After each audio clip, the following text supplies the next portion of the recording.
जुमला उश्शाक़ाने मुस्तफ़ा अलैहि सलातो वस्सलाम, अस्सलामु अलैकुम व रहमतुल्लाहि ताला व बरकातुहू। रात में भी सलाम कीजिए तो वही बात, और दिन में भी सलाम कीजिए तो वही बात। अगर सुबह के 3 साढ़े 3 बजे आपसे मुलाकात हो तो फिर वही मुरझाया हुआ चेहरा, और दिन के 3 बजे मुलाकात हो तो फिर वही मुरझाया हुआ चेहरा। चेहरे को गुलाबी कीजिए और मुस्कुराकर एक बार सलाम का जवाब दीजिए, अस्सलामु अलैकुम। अच्छा ये बताइए, इसमें तो मुझे नहीं लगता कि कोई उर्से रज़ाकी में मजबूर होकर आया हो। सारे लोग मसरूर होकर खुशी में झूमते हुए अपने पीरो मुर्शिद की बारगाह में और अल्लाह के वली की बारगाह में आए हैं। हकीकत यही है ना, कोई मजबूरन नहीं ना आया है। जितने लोग मसरूर होकर आए हैं अपनी मर्जी से अल्लाह के वली की मोहब्बत में, जरा एक बार दोनों हाथों को उठाएं। माशाल्लाह सारे लोग आए हैं। तो बस एक मेरी गुजारिश है, जब आप अपने घर से चलकर यहाँ तक आ गए हैं तो 2-4 कदम आगे चलकर ये जो आगे की कुर्सियां हैं ना, इतना इसे भरकर खूबसूरत बना दीजिए। आप अल्लाह के वली के नाम की महफिल को खूबसूरत बनाएंगे, मौला आपकी दुनिया व आखिरत को खूबसूरत बना सुभान देगा। अल्लाह, सुभान अल्लाह। आ जाइए पीछे से, है माशाअल्लाह। ना। माशाल्लाह बड़े नेक लोग हैं, कहने की जरूरत नहीं पड़े। मैंने आप ही लोगों से कहा था कि आप हजरात पीछे से उठ करके आगे की तरफ 2-4 कदम, जितने कदम चलेंगे आप जरा सा सोचें कि कब्र में जब सारी दुनिया छोड़कर चली आएगी तो उस कब्र में कोई आए या ना आए, मदीने से मुस्तफ़ा जरूर आएंगे। सुभान अल्लाह, अरे सुभान बोलिए, अल्लाह। आएंगे कि नहीं आएंगे? आएंगे ना। तो यहाँ 2-4 कदम उस नबी के महफिल में अगर हम चल लिए तो आका की उस मेहरबानी के बारे में कभी आप सोच सकते हैं, तसव्वुर कर सकते हैं, जिनके एहसानात इतने हैं कि हम कभी जिंदगी में उसका हक अदा नहीं कर सकते। बेशक। तो बड़ी खुशी हुई, बेपनाह हिंदुस्तान के अजीम शोराए इस्लाम खुतबाए इस्लाम की आमद है, और 2 मिनट सिर्फ बाकी हैं आजान होने में, है ना। पीरो मुर्शिद की बारगाह में हम आए हैं, वलियों की बारगाह में हम जाते हैं। वलियों से हमें इश्क है, वलियों से हमें प्यार है, और हम ही सिर्फ वलियों से मोहब्बत नहीं करते बल्कि खुदा भी वलियों से मोहब्बत करता है, रब भी मोहब्बत करता है। वलियों के आस्थाने पर जाएं तो कुछ लाएं या न लाएं, कम से कम हर वली की जिंदगी की एक सीरत, उनका एक किरदार, उनका एक तरीका अगर हम अपनी जिंदगी में डाल लें तो इंशाअल्लाह हमारी दुनिया भी हसीन होगी और आखिरत भी हसीन होगी। बड़ा पुरफितन जमाना है, बड़े पुरफितन दौर से हम और आप गुजर रहे हैं। लोग चांद पे पहुंच गए, साइंस का बोलबाला है, तरक्की याफ्ता जमाना है, और जूं जूं जमाना तरक्की करेगा उतना ही एतराजात पैदा होंगे। पढ़ा लिखा नौजवान आपसे कहता है मुरीद होने से क्या फायदा है। इंशाअल्लाह अजान के बाद मैं तकरीर शुरू करूंगा तो इसका जवाब दूंगा कि मुरीद होने से क्या फायदा है। इंसान पीर की सोहबत में रहता क्यों है? क्यों हम वलियों से इतनी मोहब्बत करते हैं?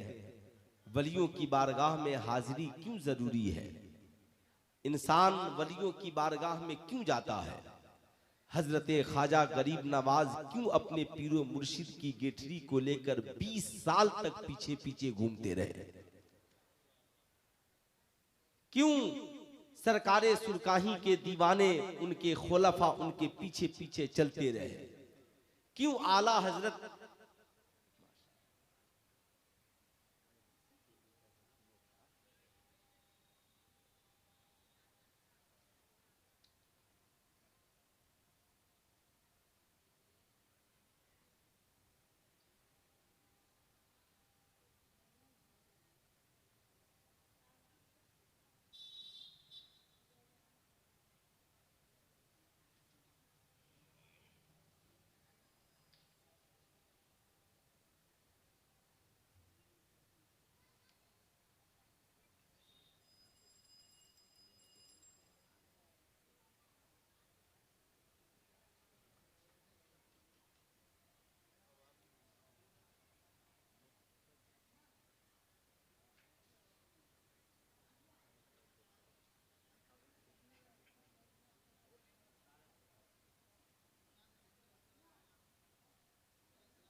नहमदुहु व नुसल्ली अला रसूलिहिल करीम अम्मा बाद फ़ौज़ु बिल्लाहि मिनश शैतानिर रजीम बिस्मिल्लाहिर रहमानिर रहीम क़ाल अल्लाहु तआला फ़िल क़ुरआनिल मजीद वल फ़ुरक़ानिल हमीद अला इन्ना औलिया अल्लाहि वला खौफ़ुन अलैहिम वला हुम यहज़नून सदक़ल्लाहुल अलीयुल अज़ीम बल्लगना रसूलुहुन नबीयुल अमीनुल मकीनुल करीम व नहनु अला ज़ालिका लमिनश शाहिदीन वश्शाकिरीन वज़्ज़ाकिरीन वल्हम्दुलिल्लाहि रब्बिल आलमीन। जी लगाकर एक बार हदिये दुरूद व सलाम पेश करें और पढ़ें अल्लाहुम्मा सल्ली अला सय्यदना शफीअना हबीबना मौलाना मुहम्मद मादनिल जूद वल करम मंबइल इल्म वल हिल्म वल हिकम बारिक वसल्लिम सल्लु अलैहि सलातन व सलामन अलैका या रसूल अल्लाह सल्लु अलैहि सलातन व सलामन अलैका या हबीब अल्लाह दाईमन अबदन अबदा। जलसे का वक्त तो ख़त्म हो चुका है। हुक्म हुआ है कि आपकी मर्जी 10 से 15 मिनट फ़कीर की गुफ्तगू समाअत करें, फिर उसके बाद सलातो सलाम बज़्म का इख्तिताम, फिर कभी फ़कीर हाजिर आएगा तो गुफ्तगू होगी। एक पत्थर की भी तकदीर संवर सकती है, एक पत्थर की भी तकदीर संवर सकती है, शर्त ये है उसे करीने से तराशा जाए। सुभान अल्लाह, बेशक शर्त ये है उसे करीने से तराशा जाए। पत्थर वही है, तराशने वाले लोग मुख्तलिफ हैं। जब उसी पत्थर को पीर तलाशता है और पीर तराशता है, तो उस खानकाह से तराशे हुए जब हीरे निकलते हैं तो कोई दिल्ली के उफुक पर और दिल्ली की जमीन पर कुतुबुद्दीन बनता है। कोई ख्वाजा उस्मान हारूनी के दर पे तराशा जाता है तो अजमेर में मोइनुद्दीन बनता है। सुभान अल्लाह। कोई अपने पीर की बारगाह से तराशा जाता है तो दिल्ली में निजामुद्दीन बनता है। और जब कोई आले रसूल मारहवी की बारगाह में तराशा जाता है तो बरेली में अहमद रजा बनता है। सुभान अल्लाह। जाहिर सी बात है, इंसान जब तराशा जाता है, या अल्लाह वाले आखिर इनका मकसद क्या है, दुनिया में ये क्यों आए, पीरो मुर्शिद ने इन्हें क्यों तराशा, इन्हें क्यों अच्छी राह दी, तो हजरत अमीर खुसरू से पूछिए। पूछना हो तो आला हजरत से पूछिए। अगर आज का कोई पढ़ा लिखा नौजवान कहे मौलाना हम इतने पढ़े लिखे हैं, अब हमें पीर की क्या जरूरत, तो मैं कहूंगा कोई कितना हूं पढ़ा लिखा होगा, मगर 14वीं सदी से लेकर इस सदी तक इमाम इश्क व मोहब्बत सैयदी सरकार आला हजरत से ज्यादा पढ़ा लिखा नहीं होगा। बेशक आलिम बनने के बाद, फाजिल बनने के बाद, मौलाना मुफ्ती बनने के बाद अपने वालिदे गिरामी से यही कहा, अब्बा हुजूर मैं चाहता हूं कि मैं भी अच्छे पीर के हाथ में हाथ देकर मुरीद हो जाऊं। आला हजरत लिखते हैं जिसका कोई पीर नहीं होता उसका पीर शैतान होता है। याद रखिएगा, पीर की नजर मुरीद के कल्ब पर होती है, पीर की नजर आशिके सादिक के चेहरे पर होती है। पीर अपने मुरीद को बेहयाई और बुराई से रोकता है। आला हजरत अजीमुल बरकत की बारगाह में एक नौजवान पहुंचा, कहा हुजूर मुझे कुछ पैसे। आला हजरत के दादा जान की बारगाह में पहुंचा, अल्लामा रजा अली खान की बारगाह में, कहा हुजूर कुछ पैसे मुझे बतौर कर्ज चाहिए। हजरत ने कहा मैं तुझे पैसे दूंगा मगर इसे गलत जगहों पे इस्तेमाल न करना। कहा हुजूर ऐसा ही करूंगा। उसने पैसे लिए, लेकर खानकाह से निकल पड़ा। दिल में सोचा मैं अब तो पीर साहब खानकाह में है, मैं यहाँ पर हूँ, उनकी नजर मुझे थोड़ी देख रही है। अल्लाह अल्लाह साहिबों जरा गौर से सुनना। नौजवान उस पैसे को लेता है, तवाइफ खाने के कोठे की तरफ चल पड़ता है।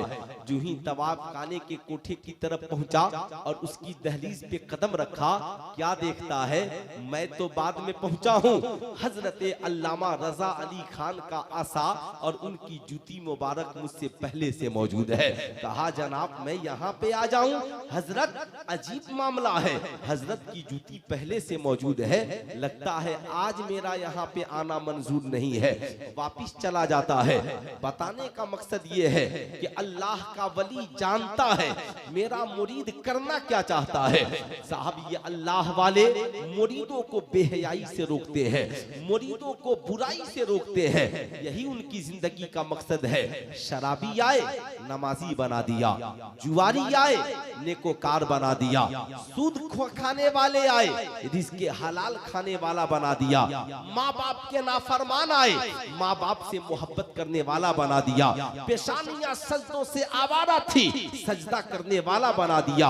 आप जब सिलसिले तेगिया का सजरा पढ़ेंगे उसमें एक अजीम बुजुर्ग का नाम आता है जिन्हें हजरत सिल्ली सख्ती कहा जाता है। आप लोगों ने सुना होगा, हजरत सिल्ली सख्ती का जमाना है। एक रास्ते से गुजर रहे हैं, एक नौजवान शराब के नशे में जमीन पर गिरा है और गंदी जबान से खुदा का नाम ले रहा है। हजरत सिल्ली सख्ती की नजर पड़ गई, अल्लाह के वली है, कुतबे जमाना है, कुतबे वक्त है। जो ही ठहरे जमाने के हक्का जमाने का हुजूम वहां पर जमा हो गया, लोग जमा हो गए। हजरत ने मुरीद से कहा एक लोटा पानी लेकर के आओ। मुरीद लोटे में पानी लेकर आता है। हजरत ने अपने हाथों में पानी लिया और उसके मुंह को धुला। कहा ए मौला, ये अपनी गंदी जबान से मेरे पाक रब का नाम ले रहा था, ए मौला इसकी जबान को धुल देना सिल्ली सख्ती का काम था, इसके दिल को धुल देना मालिक मौला तेरा काम है। याद रखिएगा, दरसगाहों में किताबों से पढ़ाया जाता है और वलियों की बारगाह में नजरों से पिलाया जाता है। इसलिए कहा जाता है कि उलमा की बारगाह में आओ तो जबान संभाल कर आओ और वलियों की बारगाह में आओ तो दिल को संभाल कर आओ। लेकिन आज क्या आपको अफसोस नहीं होता? कोई मजार पे बैठकर चिल्लम पिए, कोई मजार पे बैठकर बुराई करे, कोई मजार शरीफ के करीब आकर बेहयाई और बुराई का मुजाहरा करे।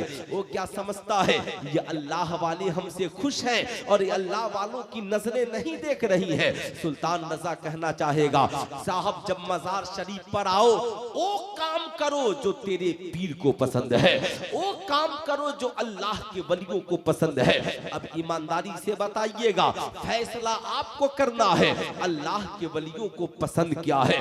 हजरत सरकार पीराने पीर दस्तगीर फरमाते हैं, बगैर इल्मे शरीयत के तरीकत के मैदान में कदम न रखना, वरना तुम भटक जाओगे, मुनाफिक हो जाओगे, जहालत तेरी बढ़ जाएगी।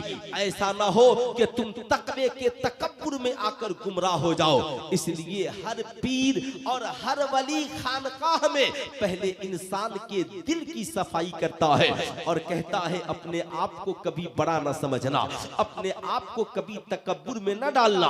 तकब्बुर चाहे इल्म का हो, तकब्बुर चाहे हस्बो नसब का हो, तकब्बुर चाहे तकवा और परहेजगारी का हो, तकब्बुर चाहे दौलत का हो, एक दिन तकब्बुर आपको खाक में मिला करके रख देगा।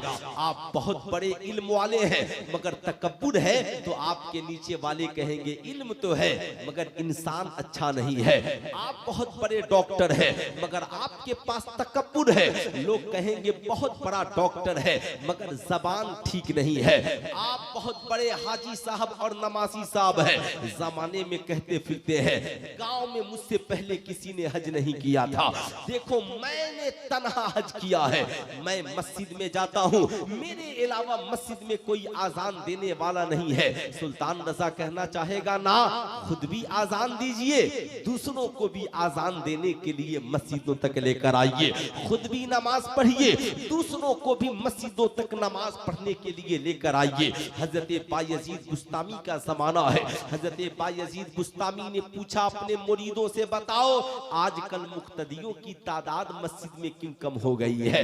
जाहिर सी बात है आज हमारे यहाँ भी वही पोजीशन है, हमारी भी हालत वही है। आज मज़ारों पर चादरें बढ़ी हैं और हमारी बेटियों के सरों से दुपट्टा उतर रहा है। आज हमने कीमती चादरें मज़ारों पर चढ़ाई है, मगर बेटियों के सरों से कीमती और मोटी चादरें उतरकर साहब उनके सरों पे जर्जेट नुमा, जाली नुमा और साहब पे पर्दगी वाली चादर का मुजाहरा हो रहा है। आज क्यों एक बाप अपनी बेटी को ये नहीं समझा पाता कि बेटी दीन ये है, बेटी शरीयत ये है, अल्लाह वाले हैं, इनकी निगाहें देखें। आइए मैं आपको बताना चाहूंगा, लोग महिला सशक्तिकरण की बात करते हैं, लोग महिला उत्थान की बात करते हैं, लोग महिलाओं के मदद की बात करते हैं, लोग महिलाओं की तरक्की की बात करते हैं, लेकिन सुल्तान रजा आपको बताना चाहेगा, बड़े लोग जो कहते हैं हमने महिलाओं के लिए बहुत कुछ किया है, साहब आज हम जिस मुल्क में जीवित और जिंदा हैं, क्या जो औरतें रेड लाइट में अपने जिस्म का सौदा करती हैं, क्या उन तक तहरीकें चल रही हैं? हम आपको रिजर्वेशन देने के लिए तैयार हैं, हम आपको शिक्षा और तालीम से जोड़ने के लिए तैयार हैं, हम आपको स्कूल में एडमिशन देने के लिए तैयार हैं। आप हमारे पास आइए, ये बेहयाई का धंधा छोड़ दीजिए, कौम को गलत राह की तरफ मत ले जाइए। मगर मुंबई के किसी स्कूल में अगर उस समाज की कोई औरत अपने बेटे को डालती है तो इसलिए उसका एडमिशन काट दिया जाता है, इसलिए कि उसकी माँ जिस्म का धंधा करने वाली थी। लेकिन आओ जरा इस्लाम के दामन में, हजरत बायजीद बुस्तामी को पता चला एक तवाइफ मेरे इलाके में आ गई है, नौजवान दिन रात उसके कोठे पे भीड़ लगाते हैं। हजरत बायजीद बुस्तामी ने कहा ठीक है, मगर याद रखिएगा हर किसी के लिए गलत जगह जाने की इजाजत नहीं है। साहब अल्लाह वालों का जाना और है, हमारा जाना और है। हम जाएं तो हमारी निगाहें खराब हो जाएं, हम जाएं तो हमारा किरदार खराब हो जाए, हम जाएं तो हमारा कैरेक्टर खराब हो जाए, मगर अल्लाह के वलियों का हाल ये है। हजरत बायजीद बुस्तामी उस तवाइफ के कोठे के करीब जाते हैं और उसकी गली में मुसल्ला बिछाकर बाद नमाज़े फजर से बैठ जाते हैं। अब साहब जो भी नौजवान आता देखता हजरत बायजीद बुस्तामी तो पहले से उस गली में मुसल्ला बिछा के खुदा की इबादत में लगे हुए हैं।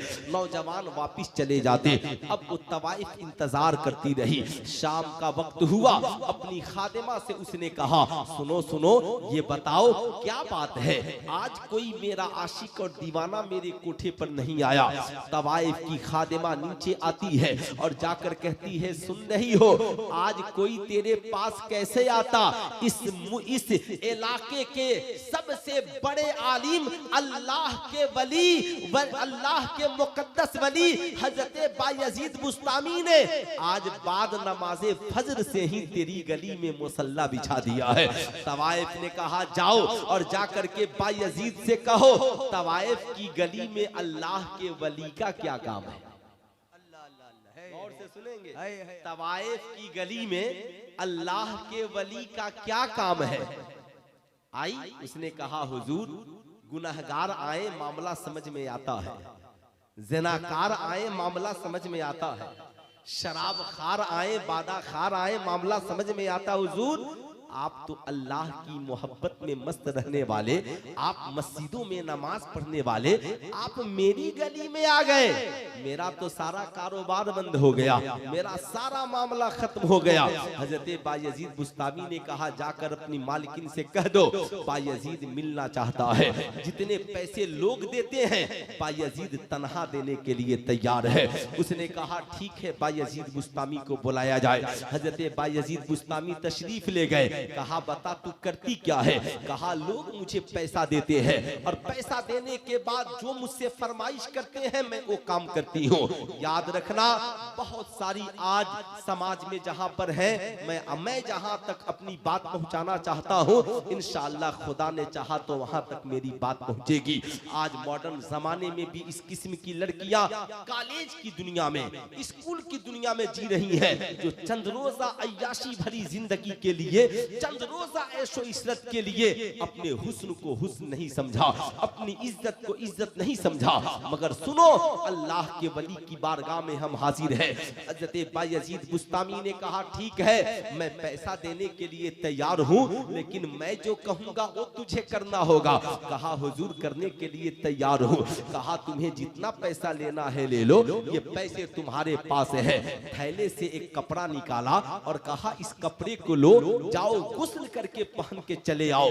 हाथ में कपड़ा है और उस तवाइफ के आंखों में आंसुओं के कतरे हैं, दिल में कहते जा रही है, अब तक मेरे कोठे पर जितने लोग आए थे वो लिबास उतारने वाले आए थे, ये पहला कोई अल्लाह का बंदा है जो लिबास उतारने के लिए नहीं बल्कि इज्जत वाला लिबास पहनाने के लिए आया है, फक्र वाला लिबास पहनाने के लिए आया है, वकार वाला लिबास पहनाने के लिए आया है। अब उसके दिल की दुनिया बदल रही है, गुस्ल करती है, पाकीज़ा लिबास से बेतन करती है, सर पे दुपट्टा बांधती है। बायजीद बुस्तामी दो मुसल्ला बिछाते हैं, एक मुसल्ले पे उसे खड़ा कर देते हैं और एक मुसल्ले पे खुद खड़े हैं और कहते हैं, सुनो मैं जैसा करूं वैसा ही तुम करना।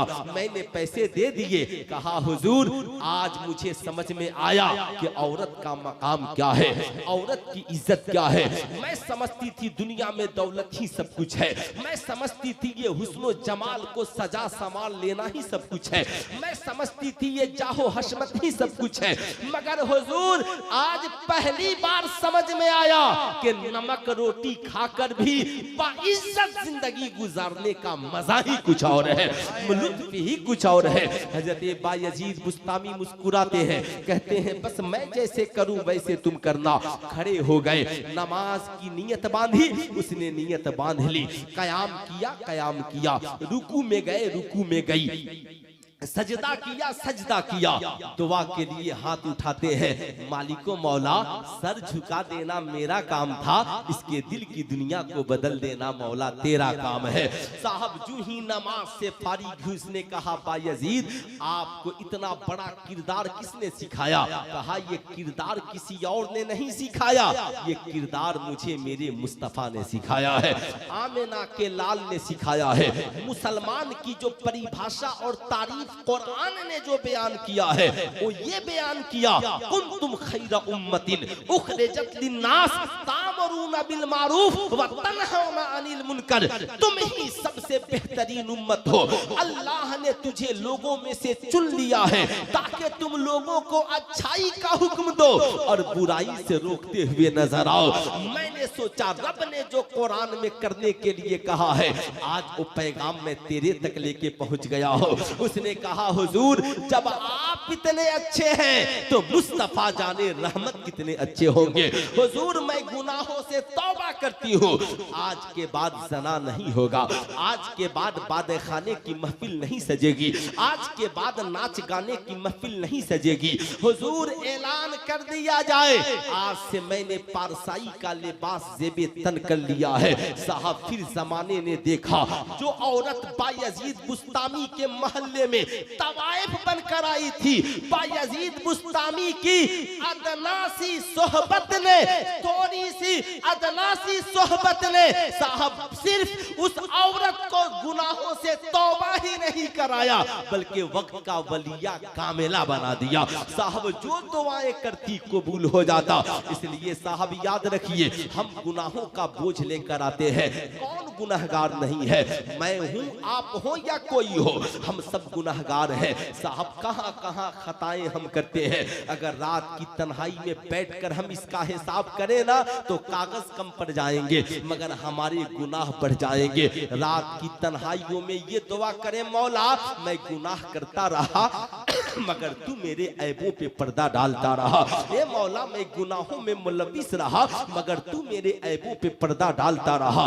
इसलिए मैं कहूंगा जब आप अल्लाह के वलियों की बारगाह में आए तो यहाँ पे आने के बाद सिर्फ जाहिरी ज़ेबो जीनत को ना देखें बल्कि ये देखें हजरत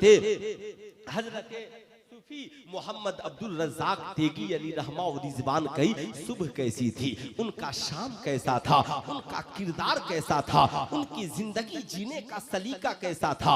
बताओ, कभी उनकी फजर की नमाज छूटती थी, कभी वो ज़ोहर की नमाज कज़ा करते थे क्या, कभी वो असर मगरिब और इशा की नमाज छोड़ते थे। सच्चाई से के दामन से वाबस्ता रहते थे। 1 करोड़ लोग मुनाफिकत में खड़े हो जाएं, मगर वो वही बोलते थे जो हक हो, वो वही बोलते थे जो सच हो। सच्चाई के दामन को थामा, पूरी जिंदगी को सारी दुनिया से रिश्ता तोड़कर खुदा की राह में लगा दिया, खुदा से रिश्ता मजबूत किया। अल्लाह ने ये इनाम दिया, जब जमीन के ऊपर जिंदा रहे तो भी जमाना उनसे प्यार कर रहा था, और आज जमीन के अंदर दफन है फिर भी सारी दुनिया उनसे मोहब्बत करने में लगी हुई है। इसलिए साहब, उन्होंने अपने मकान की तामीर नहीं की, अपने दुकान की तामीर नहीं की, अपनी जिंदगी के लिए नहीं जीते थे। उनकी जिंदगी के जीने का मकसद एक था, उन्हें जाना, उन्हें माना, न रखा गैर से काम, लिल्लाहिल हम्द में दुनिया से मुसलमान गए।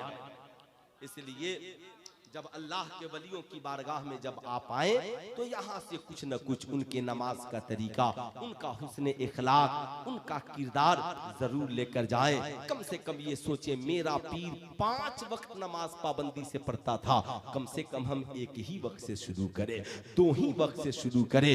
मेरा पीर कभी रोजा नहीं छोड़ता था, हम रखे। मेरा पीर कभी शराब, जना, जुआ के करीब नहीं जाता था, हम भी नहीं जाए। पीर की मोहब्बत में इसे तर्क करें, इंशाअल्लाह उनकी दुआएं मिलेंगी, हमारी दुनिया भी हसीन होगी, आखिरत भी हसीन होगी। अल्लाह वालों ने जमाने को पैगाम दिया, जब एक तवाइफ आ जाए तो उसकी जिंदगी बदल जाए। इसलिए मैं कौम की शहजादियों से कहूंगा, जब वलियों की बारगाह में आओ ना तो सरों पे दुपट्टा ओढ़ करके आओ। नौजवानों से कहूंगा, वलियों की बारगाह में आओ, निगाहों को पाकीज़ा करके आओ, दिल को पाकीज़ा करके आओ, ताकि इनकी रहमत भरी निगाहें तुम्हारे कुलूब पे पड़े तो उनकी रहमत भरी निगाहों के नूर से तुम्हारी दुनिया भी हसीन हो और आखिरत भी हसीन हो। जिंदगी बाकी, मुलाकात बाकी। अस्सलाम वालेकुम। आइए खड़े होकर सलाम।